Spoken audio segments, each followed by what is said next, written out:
Hi viewers, welcome to Friday poster.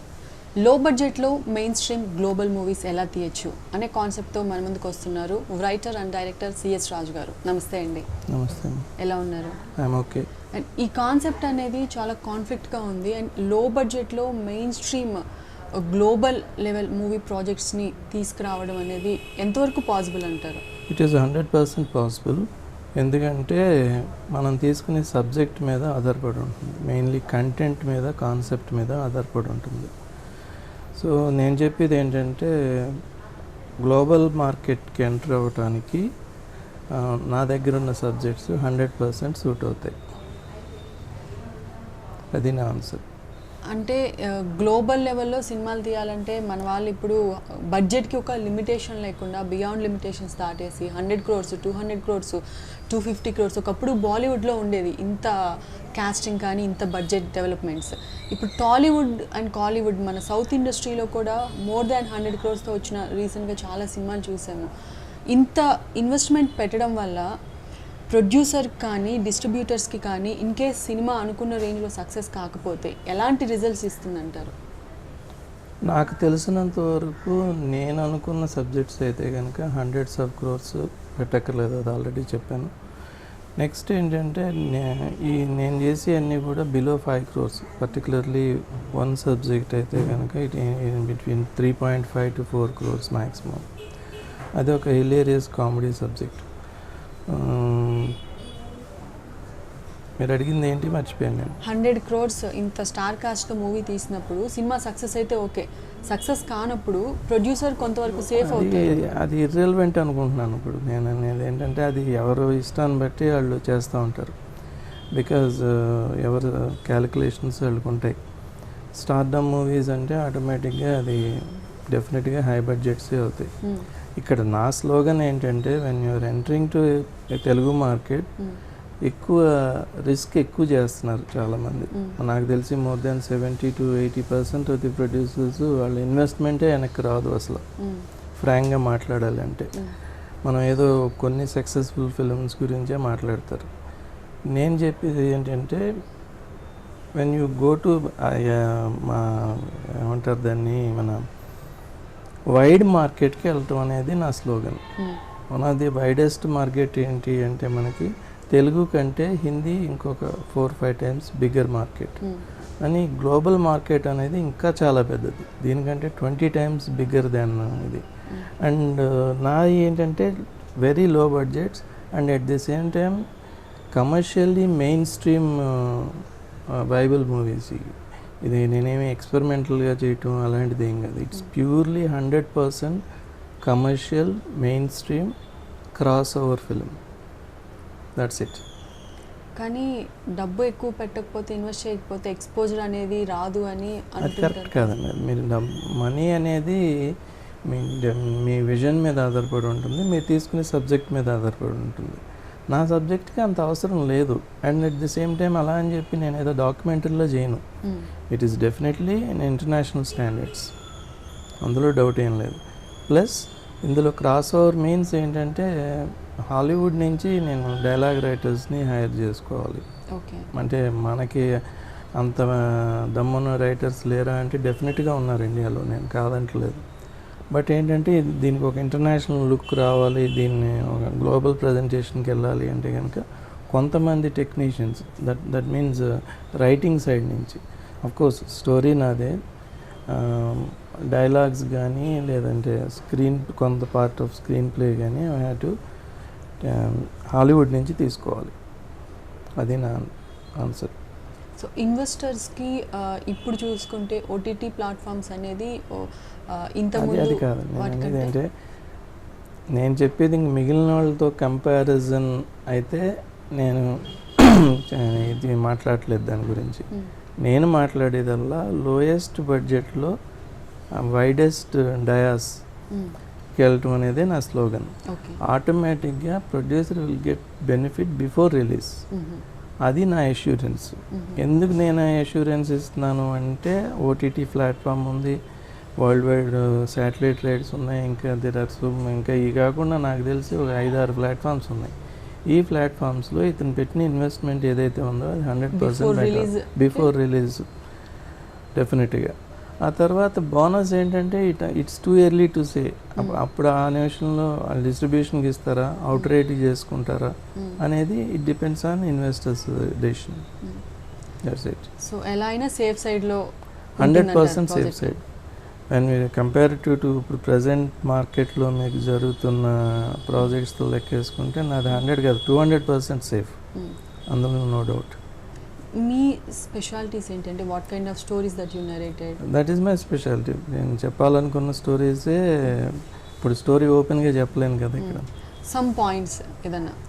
Some points అంటే ఇప్పుడు నేను తీసుకున్నది ఒక కామెడీ సబ్జెక్ట్స్ ఒక 2 ఉన్నాయి, ఒక సైలెంట్ ఫిల్మ్ ఉంది. నేను మాట్లాడే అన్నీ కూడా గ్లోబల్ స్టాండర్డ్స్లో ఉన్న మూవీస్ గురించి మాట్లాడుతున్నాను. అండ్ అది కాకుండా ఒక అడల్ట్ మూవీ ఒకటి ఉంది. బట్ వీటన్నిటిలోకి నేను ఇన్వెస్టర్స్కి నేను చెప్పగలిగేది ఏంటంటే one of the best and lowest చెప్తున్నాను నేను ప్రస్తుతానికైతే. నా కిటీలో చాలా ఉన్నాయి, అన్ని కథలు నేను చెప్పి కన్ఫ్యూజ్ చేసి దానికంటే నా దగ్గర ఏదైతే పర్ఫెక్ట్గా ఉందో ఆ 1, 2, 3 నేను చెప్పాలనుకుంటున్నాను. అంటే వేరే ప్రాజెక్ట్స్ వేరే స్టోరీస్తో కంపేర్ చేస్తే మీ స్టోరీలో ఉన్న స్పెషాలిటీస్ ఏంటంటారు? స్పెషాలిటీ ఏంటంటే ఎవరికాళ్ళు వాళ్ళు రాసుకున్న స్టోరీ చాలా గొప్పది అనుకుంటారు. ఫస్ట్ పాయింట్ ఏంటి, అది 4 గోడల మధ్యన ఒక రైటర్కి వచ్చిన ఐడియా, ఒక డైరెక్టర్కి వచ్చిన ఐడియా, ఇంకొక 40 మందితో కలిసి మనం విత్ ఇన్ ది 4 వాల్స్లో మనంత గొప్ప సబ్జెక్ట్ లేదు అనుకుంటారు. దాని నెక్స్ట్ స్టెప్ ఏంటంటే దాన్ని కరెక్ట్గా ఎగ్జిక్యూట్ చేయగలగటం అనేది మన చేతుల్లో ఉంటుంది. కరెక్ట్గా ప్రజెంట్ ఎలా చేసాము అన్నది, మనం అనుకున్నట్టు వచ్చిందా అంటారు కదా, ఇంకా బాగా వచ్చింది అనుకున్న దానికంటే అసలు సగం వచ్చిందని ఎవరు అనుకోరు. ఎవరు తీసింది వాళ్ళకి బాగానే ఉంటుంది. ఇది నేను చెప్పేది కొత్తగా చెప్పేది ఏం కాదు, అది వెళ్ళిన తర్వాత ఆడియన్స్ చెప్తారు that it is good or bad అనేది. అది ఒక ఎంటైర్ ఎంటర్టైన్మెంట్ ఇండస్ట్రీలో ఎక్కడైనా అంతే. అది హాలీవుడ్ అయినా అంతే, ఇంకో నైజీరియా అయినా అంతే, చైనా అయినా అంతే, మనకైనా అంతే. ఆ పల్స్ని పట్టుకోవటం ఎవడి వల్ల కాదు. అందుకే ఇన్ని రకాల ఇది వచ్చేది, ఇన్ని డౌట్లు వచ్చేది చేసేటప్పుడు కానీ చేసిన తర్వాత కానీ. నేను నా స్పెషాలిటీ మీరు ఏంటి అని అడిగితే నా ఫోకస్ ఓన్లీ గ్లోబల్ మూవీస్ అంతే. దానికి రీజన్ మీకు చెప్పాను ఎందుకనేది. ఫస్ట్ ఆఫ్ ఆల్ లార్జెస్ట్ ఆడియన్స్ని, లార్జెస్ట్ మార్కెట్ని ట్రేస్ చేయటం విత్ వెరీ లో రిస్క్ లేదు అసలు 100%. సో అది నా స్పెషాలిటీ. అండ్ ఇంపార్టెంట్ పాయింట్ ఏంటంటే చిన్న సినిమాలు కానీ ఏ సినిమాలైనా మినిమం 3 crores 4 crores బడ్జెట్ లోపు ఎవరు తీయలేకపోతున్నారు. ఇంకా కాస్ట్ ఆఫ్ ప్రొడక్షన్ పెరిగిపోయింది, అది అందరికీ తెలుస్తుంది. మనం ఏమి దాన్ని కంట్రోల్ చేయడానికి ఎవరి చేతుల్లోనే లేదు. అది ఒకప్పుడు చేసేవారు, ఇప్పుడు చేయటం అనేది ఎవరికాళ్ళు ఏదైనా చేయలేకపోతున్నారు. మరి చేయాలనుకుంటే స్ట్రిక్ట్గా చేయాలనుకుంటే చెయ్యొచ్చు, కానీ ఇది ఏమంటారు ఈ కంప్లీట్ సర్కిల్లో అది చాలా టఫ్ అయిపోతుంది. అండ్ రిస్క్ ఫ్యాక్టర్ వచ్చేటప్పటికి మోర్ దెన్ 90% రిస్క్ చేస్తున్నారు వాళ్ళు ఇన్వెస్టర్స్. అది చాలా రాంగ్ సిగ్నల్ డెఫినెట్గా. అయినా వస్తున్నారు తీస్తున్నారు అది వేరే విషయం, కానీ దీన్ని సీరియస్ బిజినెస్గా అయితే కనుక తీసుకోవట్లేదు చాలామంది నాకు తెలిసి. ఏ పాయింట్స్ కన్సిడర్ చేయాలంటారు ఇన్వెస్టర్స్? ఫస్ట్ మిగిలిన బిజినెస్లకి దీనికి కంపారిజన్ అయితే లేదు, కానీ మీకు ఎవరికైనా కావాల్సింది at the end of the day entertainment. అది ఒక మూవీనా, లేకపోతే ఒక టీవీ సీరియలా, లేదంటే ఇప్పుడు కొత్తగా వస్తున్న ఓటీటీయా ఏదైనా. సో మనం మ్యాక్సిమం పీపుల్ని రీచ్ అవ్వటానికి ఛాన్సెస్ అయితే ఉన్నాయి. ఎలా రీచ్ అవుతాం, ఎంత బడ్జెట్లో రీచ్ అవుతాం, మనం ఎంత సేఫ్గా వెళ్తాం అనేది purely depends on the producer and directors vision ఉండాలి. ఆ విజన్ లేకుండా దిగితే డెఫినెట్గా లాసెస్ అందులో అనుమానం. కంటెంట్ అండ్ కాన్సెప్ట్ మీ స్టోరీస్లో చాలా కీ రోల్ ప్లే చేస్తుందని చెప్పారు కదా. డెఫినెట్గా అవి ఇప్పుడున్న ఆడియన్స్ మైండ్ సెట్కి కానీ ఇప్పుడున్న పర్సెప్షన్ కానీ ఎంతవరకు నిజంగా అటెన్షన్ ఆడియన్స్ నుంచి మీరు అటెన్షన్ గ్రాప్ చేయగలరు. అదే నేను ఇందాక మీకు చెప్పింది, మనం 4 walls ముందు ఇప్పుడు నేను రాసిన కదా నాకు చాలా గొప్పగా అనిపిస్తుంది. ఫస్ట్ నేను కన్విన్స్ చేయాల్సింది ఎవరైతే ఇన్వెస్ట్ చేస్తున్నారో వాళ్ళని కన్విన్స్ చేయగలగాలి ముందు. వాళ్ళకి నచ్చాలి, నచ్చిన తర్వాతనే కదా వాళ్ళు ఇన్వెస్ట్ చేసేది. ఇందాక చెప్పాను ఆల్రెడీ దానికి ఆన్సర్. ఎందుకంటే మనం కరెక్ట్గా ప్రజెంట్ చేయగలగాలి, దాన్ని ఎగ్జిక్యూట్ చేయగలగాలి. ఫైనల్ ప్రోడక్ట్, ఫైనల్ రిజల్ట్ చూసేది ఆడియన్స్ చెప్తాడు, మనం చెప్పలేము. అది మన మీద మనకి not over confidence, at least confidence అనే ఉండాలి గ్యారంటీగా. అంటే మీరు రాసుకునే స్క్రిప్ట్స్ ఇవన్నీ మీరు హాలీవుడ్ కానీ ఇంకొక వేరే రీజనల్ మూవీస్ ఏమైనా బేస్ చేసుకొని రాస్తున్నారా? అవన్నీ నా ఓన్ స్టోరీస్. ఇన్స్పిరేషన్ కూడా లేదు నాకు. ఒక వెస్ట్రన్ ఫిల్మ్నో లేకపోతే ఎప్పుడో 30 ఏళ్ళ క్రితం సినిమానో, లేదంటే ఏదో ఒక నవల్లో ఒక పాయింట్ని పట్టుకునో, నాకు తెలిసిన నాకు ఏమన్నా కోఇన్సిడెన్స్ అది నేను చెప్పలేను. కానీ నేనైతే 100% వెస్టర్నైజ్ తీసుకునేది లేదు. అదే నేను రివర్స్. జనరల్గా మనకేం చేస్తారంటే అటునుంచి ఇటు తీసుకుంటూ ఉంటారు పాయింట్ కానీ, లేకపోతే అది ఇన్స్పిరేషన్ అంటారు కొంతమంది. డైరెక్ట్ కాపీ, ఇదివరకు అయితే డైరెక్ట్ మక్కి కాపీలు వచ్చి, ఇప్పుడు రూల్ కొంచెం స్ట్రిక్ట్గా ఉంటున్నారు కాబట్టి రైట్స్ కొనుక్కుని చేస్తున్నారు. వేరే ఎనీ ఫారెన్ ఫిల్మ్ ఏదైనా ఒకవేళ చేయాలి అనుకుంటే, మీకు రీసెంట్గా చాలా ఎగ్జాంపుల్స్ ఉన్నాయి దాంట్లో. నేనైతే కనుక నా ఓన్ స్టోరీనే. ఎక్కడ ఏ చిన్న సీన్ కానీ కాపీ టైప్. ఇప్పుడు నేను పెద్ద లైబ్రరీని కాదు. ఇప్పుడు నాకున్న ఇన్నేళ్ళ ఎక్స్పీరియన్స్లో నేను చూసినంత వరకు ఇక్కడ మ్యాచ్ కాలేదు. ఎందుకంటే నేను అసలు ఫస్ట్ పెన్ స్టార్ట్ చేసే ముందు ఏదైనా రాయాలనుకున్నప్పుడు నేను మొదట ఆలోచించేది whether it is commercially viable or not. ఆ పాయింట్ కమర్షియల్గా వైబుల్ అవుతుంది అనుకుంటే నా పెన్ కదులుతుంది. ఐడియాస్ చాలా వస్తుంటాయి, రోజుకి 10 ఐడియాస్ వస్తూ ఉంటాయి. బట్ అవన్నీ కూడా మనం చేయలేము సరిగ్గా. కొన్ని వినటానికి బాగుంటాయి, చాలా తక్కువ చూడటానికి బాగుంటాయి. అంటే లాట్ ఆఫ్ డిఫరెన్స్ ఉంది దీంట్లో యాజ్ ఏ రైటర్గా. అందుకనే ఫస్ట్ అండ్ ఫార్మోస్ట్ నేను చూసేది కమర్షియల్గా వైబిలిటీ ఉందా లేదా అనేది. అది ఉందనుకున్నాకనే నేను సాటిస్ఫై అయిన తర్వాతనే నేను స్టోరీ రాసుకున్నాను. కొన్ని మనకి ఇక్కడ రీజనల్ ఫిల్మ్స్ కానీ బాలీవుడ్ ఫిల్మ్స్ కానీ తీసుకుంటే కాన్సెప్ట్ చాలా బాగుంటుంది, కాన్సెప్ట్ హిట్ అవుతుంది, కానీ కమర్షియల్గా కొన్ని సినిమాలు సక్సెస్ అవ్వవు. సో మన దగ్గర ఇలాంటి కాన్ఫ్లిక్ట్స్ జరుగుతూ ఉంటాయి. కమర్షియల్గా కాన్సెప్ట్ ఎక్కడైనా ఉంది మీకు, అది మన దగ్గరే కాదు, మీకు మిగిలిన కంట్రీస్లో కూడా అంతే. సక్సెస్ రేట్ మనకంటే మ్యాక్సిమం ఉంటే ఏమన్నా 3-4-5% ఉంటుంది తప్పితే అన్ని చోట్ల ఉంది. అది మన ఒక్కళ్ళ దగ్గర లేదు. మనలాగే అందరూ అదే అనుకుంటారు, అదే చేస్తారు. అయితే కొన్ని స్టార్డమ్, బ్రాండెడ్ ఫిల్మ్ కొన్ని ఉంటాయి. అదేంటంటే డెఫినెట్గా దానికి ఆడియన్స్ అటెన్షన్ ఎక్కువ ఉంటుంది, ఎక్స్పెక్టేషన్ ఎక్కువ ఉంటుంది. అవి కొన్ని ఇప్పుడు ఫర్ ఎగ్జాంపుల్ ఇప్పుడు మనకి ఏం చెప్పాలి, ఇప్పుడు రాబోయే జేమ్స్ బాండ్ మూవీ ఉంది, నో టైమ్ టు కిల్. దానికి డెఫినెట్గా వరల్డ్ వైడ్ అటెన్షన్ ఉంటుంది, అందులో డౌట్ ఏం లేదు. ఎందుకంటే అది 25th ఫిల్మ్, ఇప్పుడు 1962 మొదలైంది, ఇప్పుడు దాకా రన్ అవుతాం. మీరు చెప్పినవి ఏంటంటే కన్ఫర్మ్డ్గా కొన్ని అలా సిరీస్ ఆఫ్ సక్సెస్లు తీసుకుంటే చాలా వేళ్ల మీద లెక్క పెట్టవచ్చు. సో ఫర్ ఎగ్జాంపుల్ ఇప్పుడు చెప్పినప్పుడు బాండ్ మూవీస్ కానీ, లేకపోతే Harry Potter, already fast and furious, ఇలా సీక్వెల్స్ ఎన్ని తీశారు. ఫైనల్ డెస్టినేషన్ కానీ 7, 8 అలా తీస్తూనే ఉన్నారు కదా. అంటే అది సక్సెస్ అయితేనే కదా నెక్స్ట్ దాంట్లోకి వెళ్తారు. ఇప్పుడు వరల్డ్ అంతా ఎదురు చూస్తున్న మోస్ట్ యాంటిసిపేటెడ్ ఫిల్మ్ నాకు తెలిసి అవతార్ సీక్వెల్ 2, 3, 4. అవతార్కి మన జేమ్స్ కెమెరాన్ ఎలా చేసినా చూస్తారు ఫస్ట్, మరీ చెత్తగా చేస్తే డ్రాప్ అవుతుంది తప్పితే ఏ మాత్రం కొంచెం బాగున్నా అవతార్ యొక్క ఇన్ఫ్లుయెన్స్ దీని మీద డెఫినెట్గా ఉంటుంది.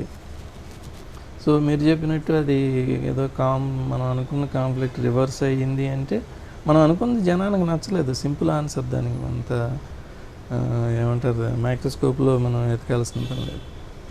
రీజనల్ ఫిల్మ్స్కి కూడా మినిమం 3 crores 4 crores బడ్జెట్ లేనిదే తెలుగు తమిళ్ ఎనీ అదర్ అది లాంగ్వేజ్ ఎందుకంటే నాకు ఇర్రెలవెంట్, ఇప్పుడు నాకు అది సంబంధం లేని విషయం. నేను అసలు దాని గురించి నాకు హానెస్ట్గా చెప్పాలంటే అసలు ఆ మార్కెట్ ఎలా నడుస్తుందో ఏంటో, మరి ఎలా రిలీజ్ చేస్తున్నారో నాకు ఐడియా లేదు. నా కాన్సన్ట్రేషన్ అసలు దాని మీద ఉండదు. ఇప్పుడు నా వరకు నేను ఎంత సినిమా లవర్ అయినా కూడా నా పరిస్థితి ఎలా అయిపోయిందంటే నలుగురు బాగుందంటే కానీ నేను థియేటర్కి వెళ్ళి చూడట్లేదు. కామన్ ఆడియన్స్ విజన్ అలానే ఉంది. అది మరి రేటింగ్స్ చూసుకొని రేటింగ్స్ అయ్యి నేను పట్టించుకొని, కానీ జనరల్గా నాకున్న సర్కిల్లో ఇది బాగుంది. కొన్ని ఉంటాయి బాగోపోయినా చూసి, కొన్ని ఉన్నాయి అలా ఎలా తీసారో చూద్దామని కొన్ని మూవీస్ ఉంటాయి. అవి మనకు తెలుగులో ఈ మధ్యన వస్తున్నాయి, ఏదో 1 2 ఈ లాస్ట్ 4-5 yearsలో అంత స్టన్నింగ్గా అనిపించినాయి కొద్దిగా ఇప్పుడు వస్తున్నాయి. ఐ డోంట్ థింక్ వేరేజ్ మీరు తమిళ్ కానీ ఈవెన్ మలయాళంలో కొన్ని కానీ అసలు చాలా డిఫరెన్స్ ఉంటుంది. అంటే అందులో ఉన్న పెక్యులారిటీ ఏంటంటే వాళ్ళకు చాలా క్లాస్ మూవీని చూస్తారు, అట్ ది సేమ్ టైం చాలా మాస్ మూవీని కూడా అంతలా చూస్తారు నా అబ్జర్వేషన్లో కొంచెం. బట్ మీరు అడిగిన దానికి నాకు ఇక్కడ ఎలా చేస్తున్నారు ఏంటనేది నాకు ఐడియా లేదు. మీరు ఏ లాంగ్వేజ్లో ప్లాన్ చేస్తున్నారు? Basically in English. Is very important point ఏంటంటే world just like Hollywood film ఎలా అయితే చేస్తారో సేమ్ ఇది నా దానికి ఏం తేడా ఉండదు. హాలీవుడ్లో ఒక లోయెస్ట్ బడ్జెట్ ఫిల్మ్ అనుకోండి, నేను ఇందాక చెప్పాను అలా అని చెప్పి కమర్షియల్ ఇది కాదు. Mainly it is in English and it can dub in to nearly 15 languages, more than 15 languages including Hindi. అంటే నా సబ్జెక్ట్ అంతమందికి కనెక్ట్ అవుతుంది. అందుకని నేను డబ్బింగ్ జనరల్గా మీకు డబ్బింగ్ ఎలా చేస్తారంటే యాక్షన్ ఫిల్మ్స్, ఇప్పుడు ప్రజెంట్ నడుస్తున్నది ఏంటంటే action films, next animated films కూడా ఇప్పుడు మనకి సర్ప్రైజింగ్గా సక్సెస్ అవుతున్నాయి. అంటే ఇప్పుడు ప్రజెంట్ జనరేషన్ ఇష్టపడేది. నాది హిలేరియస్ కామెడీ సబ్జెక్ట్ అది. అండ్ ఇన్ని లాంగ్వేజెస్లో ఒక సినిమా ప్రమోట్ అవ్వాలంటే దానికి ప్రమోషన్స్ కూడా ఒక రేంజ్లో చేయాలి, చేస్తేనే ప్రమోషన్స్ సక్సెస్ అవుతాయి. సో మీరు చెప్పిన ఈ బడ్జెట్కి ఈ ప్రమోషన్స్ ఇంక్లూడ్ చేస్తున్నారా? చేయొచ్చు. నా స్పెషాలిటీ అదే. ఎందుకంటే there are so many markets ఉన్నాయి, వాళ్ళకి రీచ్ అయ్యగలిగితే చాలు. వాళ్ళు చూసుకుంటారు మిగిలిన ప్రమోషన్ కానీ డిస్ట్రిబ్యూషన్ కానీ ఇంకోటి కానీ. మన డిస్ట్రిబ్యూటర్ అదే ప్రొడ్యూసర్ మీద ఎక్స్ట్రా బర్డెన్ అయితే పడదు. అంటే అలా అని అసలు పబ్లిసిటీ లేకుండా చేస్తే కొంత కావాలి. బట్ దానికి నా మెథడ్ ఆఫ్ పబ్లిసిటీ డిఫరెంట్గా ఉంటుంది. అంటే వాళ్ళని ఎలా రీచ్ అవ్వాలి, ఏంటి మన ప్రోడక్ట్ వాళ్ళకి ఎలా కమ్యూనికేట్ చేయాలనేది మాత్రం ఆయన. చాలామంది ప్రమోషన్స్కి చాలా హ్యూజ్ రేంజ్లో ఇన్వెస్ట్ చేస్తూ అలా భారీ రేంజ్లో చేస్తారు. చాలా ఎక్కువ చేస్తేనే రీచ్ అవుతుందని ఒక belief. It's not correct actually. And అంత చేసినా కూడా సెకండ్ డేకి ఎవరు ఉండరు. దానికి సో మెనీ ఎగ్జాంపుల్స్, 1 2 కాదు కదా. ఇదేంటంటే ఎవ్రీ ఫిల్మ్ ఇప్పుడు మిగిలిన వేరే బిజినెస్లకి వేరే ప్రొఫెషన్కి కొన్ని గైడ్ లైన్స్ ఉన్నాయి, కొన్ని టెక్స్ట్ బుక్స్ ఉంటాయి, కొన్ని లేదంటే కొన్ని ఎగ్జాంపుల్స్ ఉంటాయి. ప్రీవియస్గా అది జరిగింది కాబట్టి అది చేసాం కాబట్టి ఇది నడుస్తుంది అనేది. అలా చాలా బిజినెస్ ఈ పర్టిక్యులర్ ఎంటర్టైన్మెంట్ ఇండస్ట్రీలో మీరు ఏది తీసుకున్నా ప్రతిదీ ఎవ్రీ టైమ్ అది ఒక క్వశ్చన్ మార్కే. వెదర్ పీపుల్ ఆర్ యాక్సెప్ట్ చేస్తారా లేదా దీనికి. ఎందుకంటే ఎప్పుడో అది సక్సెస్ అయింది కాబట్టి దాని ప్రకారం మనం చేస్తే సక్సెస్ అవుతుందనే రూలు ఏమీ లేదు దీనికి. దేర్ ఈజ్ నో ఫార్ములాని నమ్ముతారు కానీ అది వర్కౌట్ కాదు. ఇంత గ్లోబల్ లెవెల్లో మూవీ అంటే మనకి ఈవెన్ ఈ మధ్య ఒక 1 year 1.5 year కొన్ని మూవీ షూటింగ్స్ ఇంకా నడుస్తూనే ఉన్నాయి 2 years అయినా కానీ. సో మీరు ఎంత షార్ట్ ఆఫ్ నాది ఈరోజు స్టార్ట్ అయితే 1 yearకి రిలీజ్ అవుతుందండి. ఓకే. అది ఎందుకంటే నేను పెద్ద దీనికి నా దాంట్లో మెయిన్ ఏంటంటే ఓన్లీ రైటింగ్ సైడ్ డైలాగ్స్ వరకు ఇందాకే చెప్పాను మీకు, యుఎస్ నుంచి కానీ యూకే నుంచి కానీ తీసుకోవాలి.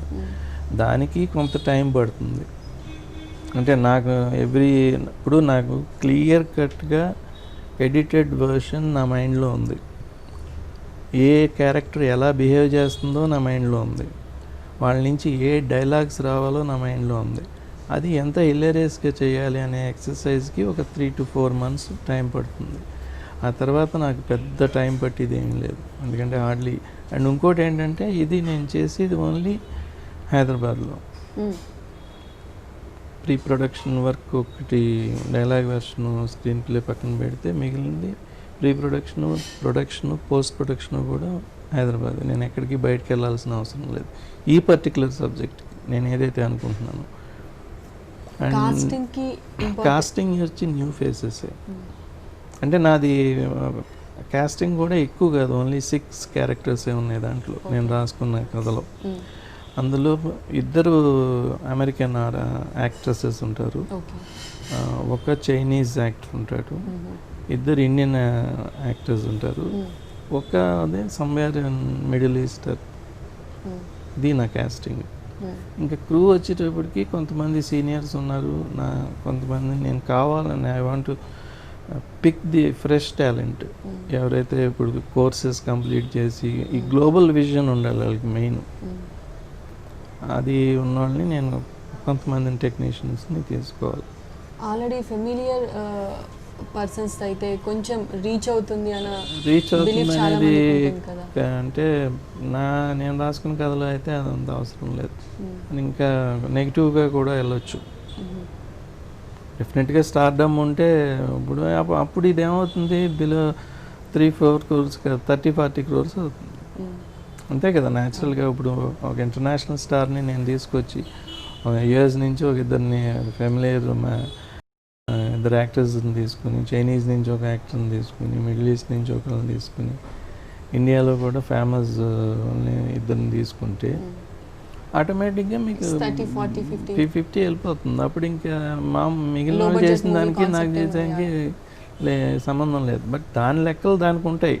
అంటే కొంతమంది ఏమనుకుంటారంటే అది పెడితే మన మనీ డెఫినెట్గా సేఫ్ అవుతుంది కదా అని.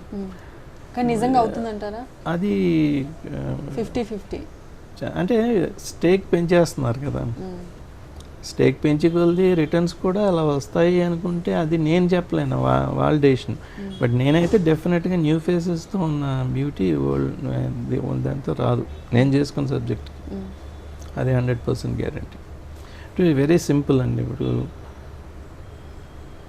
భాగ్యలక్ష్మి లాటరీ ₹1,00,000, దాని టికెట్ ఎంత 10 రూపాయలు పెట్టుకుంటే ₹1,00,000 తగిలితే ఓకే. అది మీరు 90,000 పెట్టుకుంటాను నాకు 10,000 సరిపోతుందంటే అది యువర్ చాయిస్, ఇన్వెస్టర్ చాయిస్. అది నేనేం కాదను కదా. నేనేం చెప్తున్నాను, లోయెస్ట్ అమౌంట్లో లేదు నాకు అది కావాలి అంటే నాకు ఆనందమే కదా. అందరూ ఆర్టిస్టులతో చేస్తే ఇది ఉంటుంది కొంచెం దానికి. అది నేను నా సబ్జెక్ట్లో వర్కౌట్ కాదు. మీ సబ్జెక్ట్లో ఏదైతే ఇన్వెస్ట్ చేసే ఇన్వెస్టర్స్కి risk factors there is no risk factor, zero risk factor. ఇలాగే చెప్తారులే అందరూ. నాకు సినిమా మొదలుపెట్టి ముందు ప్రతి డైరెక్టర్ ఇలాగే చెప్పాడు, తర్వాత బడ్జెట్ పెంచాడు, తర్వాత ఏమన్నా అడిగేవాళ్ళు లేడు అని ఉంటుంది. ఇన్ జనరల్గా జరుగుతుంది, అది జరుగుతున్న ఫ్యాక్ట్ కూడా, దాన్ని మనం కాదనలేం. నేను దాంట్లో ఎక్సెప్షన్ నేను చెప్పే పాయింట్ ఏంటంటే అలా కాదు సార్, దాన్ని ఇలా కూడా చేయొచ్చు. మీరు ఇన్వెస్ట్ ఎలాగో మీరు you are ready to do.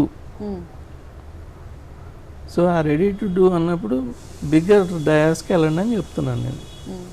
So మీకు అప్పుడు ఛాన్సెస్ ఆటోమేటిక్గా తగ్గిపోతాయి, no doubt about it.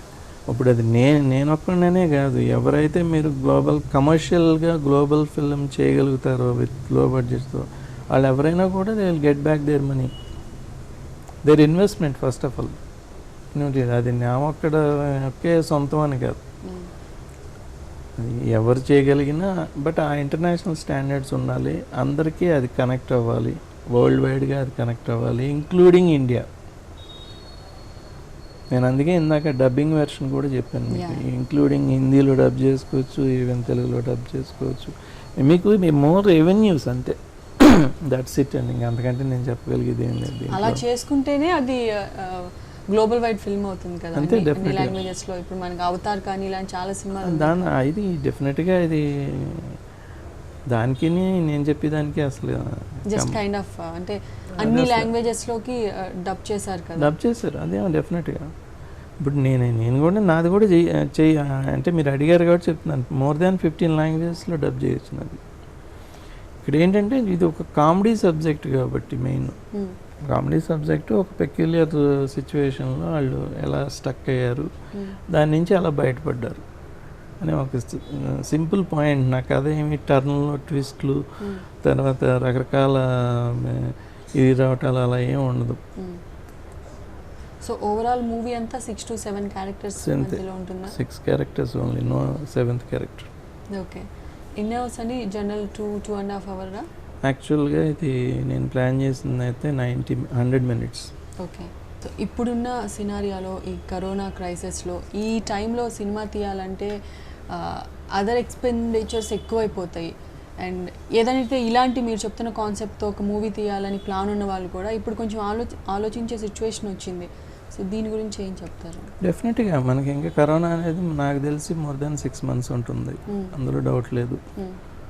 But చేయాలనుకునే ఇంట్రెస్ట్ ఉన్న వాళ్ళు అయితే నా ప్రీ ప్రొడక్షన్ వర్కే అంత టైం పడుతుంది ఇంచుమించు, అంటే ఫైనల్ డ్రాఫ్ట్ రావటానికి నేను చెప్పేది. సో ఇప్పుడు ఉన్న పరిస్థితుల్లో అది ఇబ్బంది ఏం లేదు. కరోనా అనేది మొత్తం వరల్డ్ వైడ్గా ఫేస్ చేస్తున్న ప్రాబ్లమే, అండ్ ఎస్పెషల్లీ ఫిల్మ్ మేకింగ్లో చాలా ఇబ్బందులు ఉంటాయి. అది మనం పైకి చెప్పుకున్నంత ఈజీ కాదు, ఎందుకంటే షూటింగ్ అనేటప్పటికి కంపల్సరీగా ఎంత తగ్గించుకున్నా 60 to 70 people లేకుండా చేయలేము. అండ్ సోషల్ డిస్టెన్స్ మెయింటైన్ చేయటం కూడా ఎస్పెషల్లీ సినిమా ఇండస్ట్రీలో చాలా కష్టం, చాలా కష్టం. అది ఓన్లీ టైం ఒకటే దానికి ఆన్సర్ చెప్పాలి.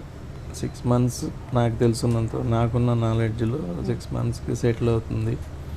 వ్యాక్సినేషన్ వస్తుందా, ఇంకోటి వస్తుందా, ఏదైనా రెగ్యులర్ ప్రాసెస్లో పట్టడానికి.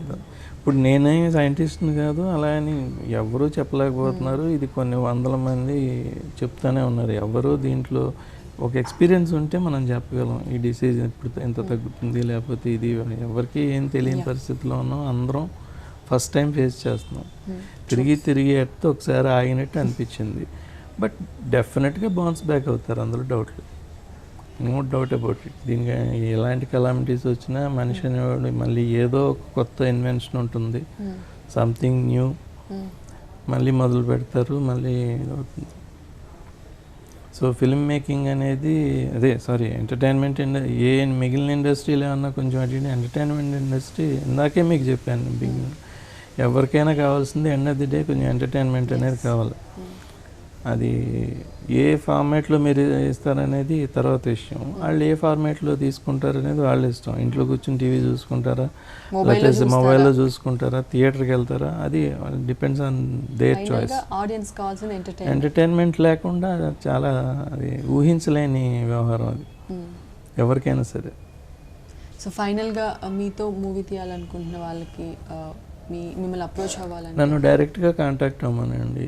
నా ఫోన్ నెంబర్ ఇస్తాను, కాంటాక్ట్ అయితే మీకు మిగిలిన డీటెయిల్స్ అనేవి కూడా నేను చెప్పగలుగుతాను క్లియర్గా. ఫైనల్గా నేను చెప్పగలిగేది ఏంటంటే రిస్క్ అనేది 0 first point. Next you are targeting global audience and global market. Global మార్కెట్లో ఒక యావరేజ్ సక్సెస్, పెద్ద సక్సెస్లు, బంపర్ సక్సెస్లు కూడా యావరేజ్ సక్సెస్కి ఎంత వస్తుంది అనేది ఇన్వెస్టర్లకు తెలుసనే నేను అనుకుంటున్నాను.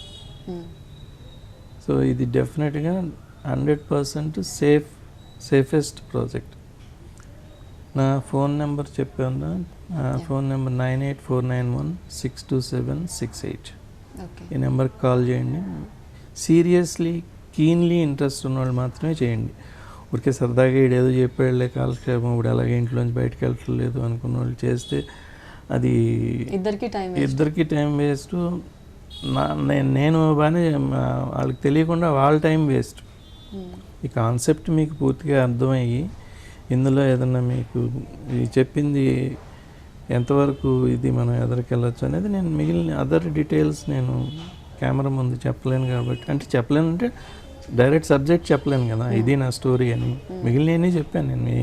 దీంట్లో ఎన్ని క్యారెక్టర్స్ ఉంటాయో చెప్పాను, నేను మొత్తం టెక్నీషియన్స్ని ఎలా తీసుకోవాలో చెప్పాను అని అదర్ డీటెయిల్స్. బట్ దేనికి ఎంత అనేది అవన్నీ కూడా నేను నన్ను కాంటాక్ట్ చేసిన వాళ్ళకి చెప్తాను. థ్యాంక్ యూ అండి. Thank you. సో ఇది ఈరోజు special interview. This is Ramya signing off.